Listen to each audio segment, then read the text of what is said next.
આપ જોઈ રહ્યા છો સ્પાર્ક ટુડે ન્યૂઝ સમાચાર ભાવનગરથી મળી રહ્યા છે। શક્તિનું પર્વ શાંતિથી ઉજવવા માટે પોલીસ એક્શન મોડમાં છે। સી ટીમ સતત ગરબામાં સિવિલ ડ્રેસમાં હાજર રહેશે।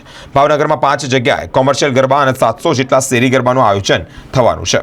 3 ડીવાયએસપી, 10 પીઆઈ, 40 પીએસઆઈ, 700થી વધુ પોલીસ જવાન અને 1000થી વધુ હોમગાર્ડ તૈનાત રહેશે। ગરબાના સમય દરમિયાન નેત્રમથી સતત પોલીસ અધિકારી નજર રાખશે। ટ્રાફિક સમસ્યાનું ખાસ ધ્યાન રાખવામાં આવશે। ભાવનગર જિલ્લા ખાતે 3 ઓક્ટોબર 2024ના રોજથી નવરાત્રિનો મહોત્સવ યોજાનાર છે।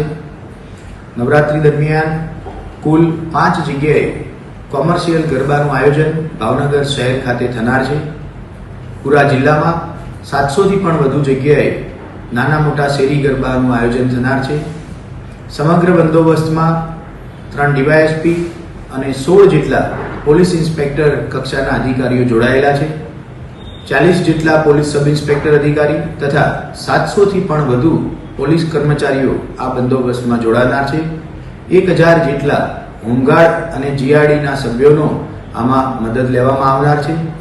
ખાસ કરી ટ્રાફિક બંદોબસ્ત એ રીતે આયોજન કરવામાં આવેલું છે કે ગરબાનો સમય પૂર્ણ થયા બાદ કોઈ પણ ટાઉન કે ભાવનગર શહેર ખાતે ટ્રાફિકની સમસ્યા ન ઊભી થાય તથા તમામ મોટી જગ્યાએ જ્યાં ગરબામાં મોટી સંખ્યામાં ખેલૈયાઓ અને મહિલાઓ રમતા હોય છે એવી તમામ જગ્યાએ પોલીસ સ્ટેશન ખાતેની સી ટીમના પોલીસ કર્મચારીઓ ખાનગી ડ્રેસમાં હાજર રહેનાર છે, જેથી કરી અને મહિલાઓની સુરક્ષાને લઈને કોઈ પણ પ્રકારનો પ્રશ્ન ન ઊભો થાય।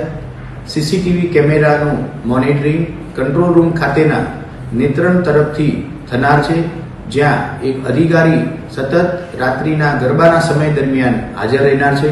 આમ ભાવનગર શહેર અને જિલ્લા ખાતે નવરાત્રિના જે ગરબા થનાર છે તેનો સંપૂર્ણપણે સુરક્ષા અને ટ્રાફિકને લઈ અને તમામ પ્રકારનો બંદોબસ્ત પ્લાન કરી દેવામાં આવેલો છે અને કોઈપણ પ્રકારની પરિસ્થિતિને પહોંચી વળવા માટે પૂરેપૂરો બંદોબસ્ત લગાવી દેવામાં આવેલો છે।